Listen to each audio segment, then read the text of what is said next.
Damn, there's like literally no one here.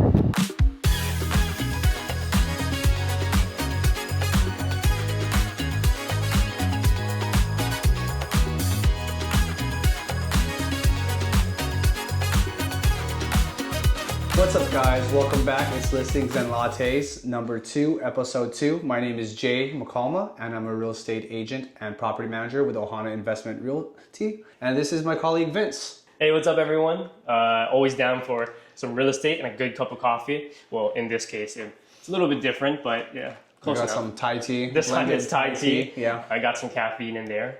But they have coffee there as well too. If you haven't noticed, we're in a different setting. We're on the west side of Oahu at the Oahu Investment Realty office located in Ho'opili. So for today's Listing and Latte videos, we're going to be highlighting 2 properties out on the west side of Oahu, Waipahu to be exact. And we're looking at a listing that is both going to be under $500,000. After that, we'll be talking about some of the food and the drinks that we got here in Waipahu. So without further ado, let's go to the first property.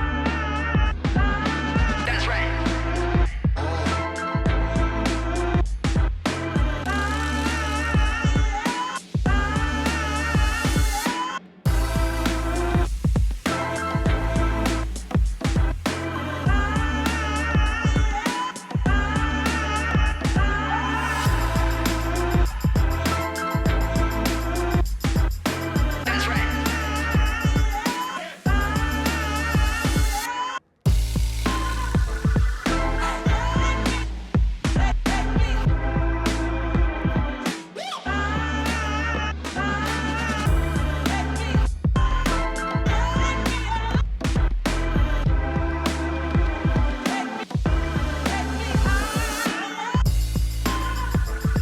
Listing pretty solid. That's your listing, Vince. So thanks for allowing me to show this property.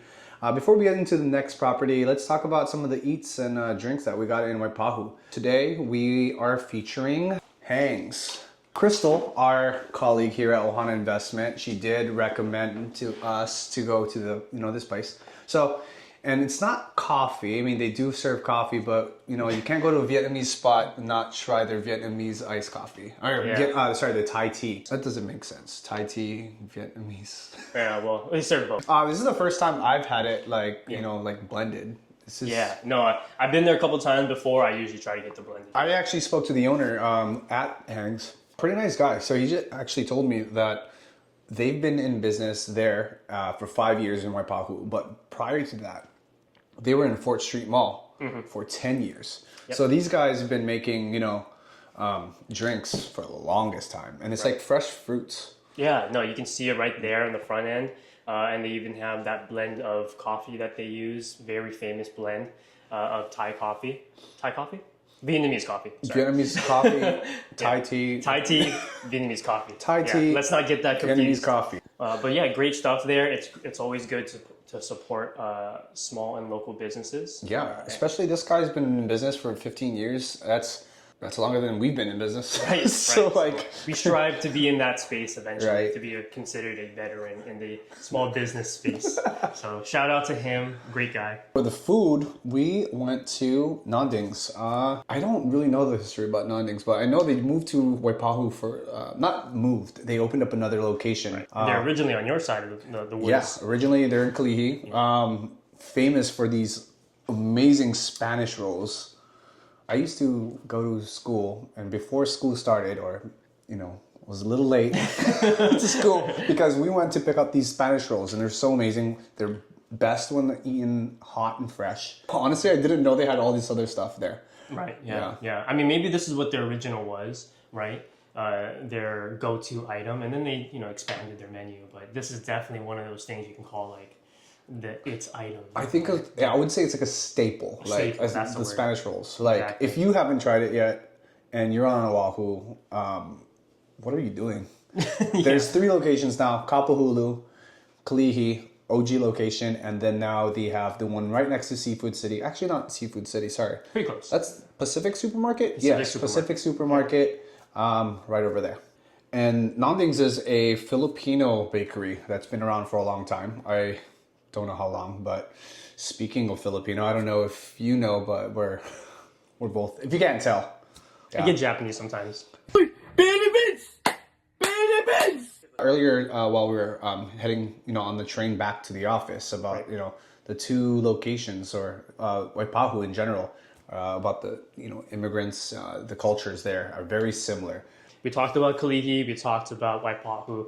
You can actually kind of consider those two to be the East and West Coast equivalent of each other. Very diverse in culture, but heavily in the Filipino, maybe even Japanese cultures, but mainly Filipino, and that's why we're so familiar with it. If you look at the population of Hawaii, if you're not from here, it is diverse and it's heavily Filipino influenced, a lot of Japanese, a lot of Asian in general. East side of the island, west side of the island, you're going to see a lot of different and diverse cultures. Waipahu being one of them, with a huge Filipino population. They have the Filipino Community Center. Back in the Sakata days, if you don't know that, go learn something. Look it up. That's where, Ilocanos and Tagalogs from the Philippines would come and immigrate here to work on the sugar plantations. And so that's what I like about Hawaii, like diverse set of views that you see and Culture. culture. All right, so enough about Filipinos. I think they've heard enough. So let's get back to that second listing in Waipahu. Fine. Okay, so let's go right into our second property. This one's going to be on Waikele Road, so just a little down the road. Go right into it.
So what do you think? I thought that listing was really, really nice. Oh yeah, definitely. The renovations were not bad. I liked it.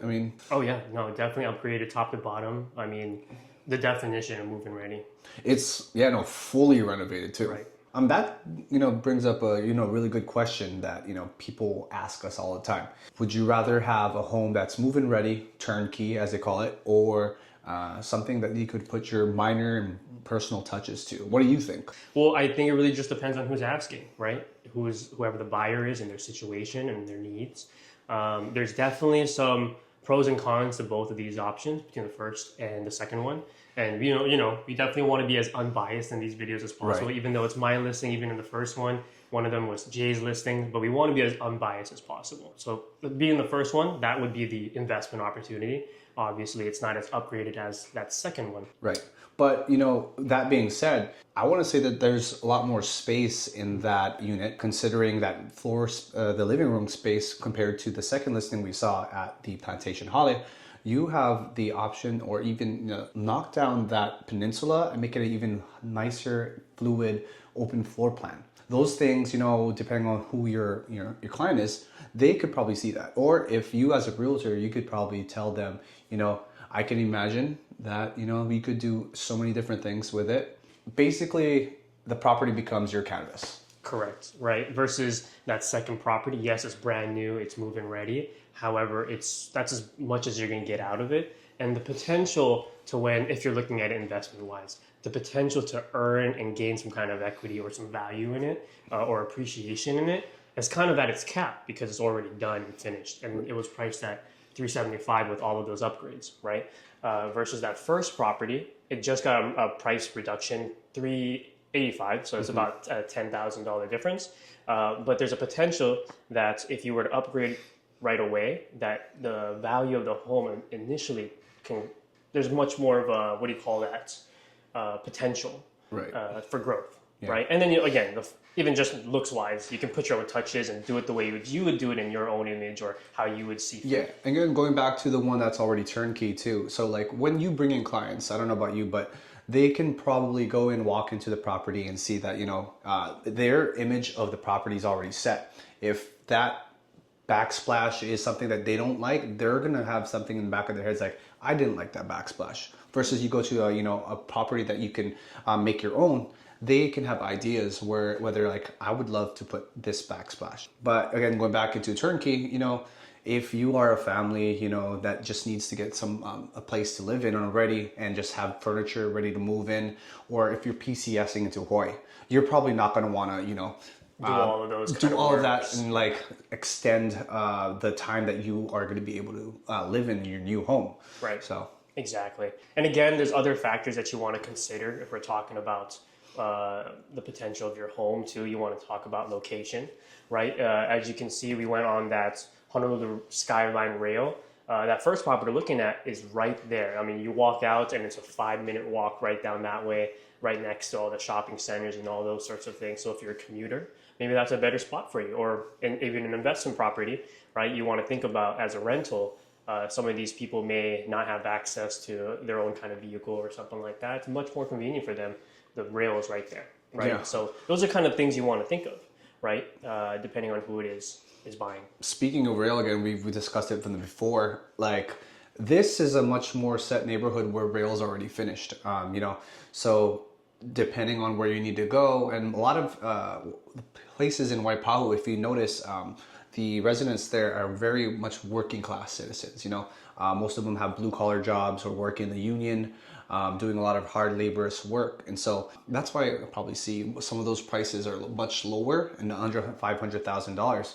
And it's a good thing that we're actually featuring these properties that are under $500,000, because living in Hawaii, you might not think that you would be priced into paradise, but there are options. Moving into a turnkey home, we just saw something under $400,000, and I think that's pretty doable. That's under $400,000. That's 2-bedroom. You would probably not be able to get that in town. Oh yeah. Definitely not. And another thing to think about is those HOA payments, right? Or HOA expenses, maintenance expenses. Those things are coming up, especially in town side. Versus you go to the West Coast, it tends to be a little bit lower. I mean, granted, everything has kind of increased, but definitely lower compared to what you see. He actually has a video about insurance, premium insurance hikes. So if you are interested in watching that video, link is somewhere here. I know that YouTube does those things. Well, that pretty much sums it up for today's video. Thanks for following us to Waipahu and back to our office here. Let us know what you think about, do you want a move-in ready home, or do you want to just put your personal touch? Everyone's different. And then, you know what? Speaking of affordability, for next week, we're going to be back here at the office and talk about buying, renting, which one's better for you. Just like we were talking about earlier, some people are priced out of paradise, as they said. Affordability is an issue here because of the high cost of living. And so sometimes buying is really not the best option for some people, and renting may be more affordable to some people. Yeah. And that's why we offer that as a service. We're not just sales agents, we are also property managers. And so we want to showcase that side of home buying or living. Right. So we're also going to be talking about property management, which is actually a second part of our duties here at Ohana Investment Realty. And hopefully we're going to be talking to our principal broker, Marlon, who's going to be, joining us with some of these conversations and letting us know how long he's been in property management. Yeah, he's been doing it a long time, along with our other boss, Merle. And so you get to see that team, and we'll kind of showcase our responsibilities as property managers, and you can kind of see the comparison as to what you can afford when you're renting versus buying, and the pros and cons for either option. Yeah. So, well, thanks again for, watching this video. And if you need some help with buying, selling, or property management in real estate, we are your guys. And don't forget to like, subscribe, and follow our Instagrams, follow his Instagram, follow our YouTubes. We are hoping to be posting more videos in the future. Like I said, next video is going to be property management, renting, buying, and we'll see you later. Cheers.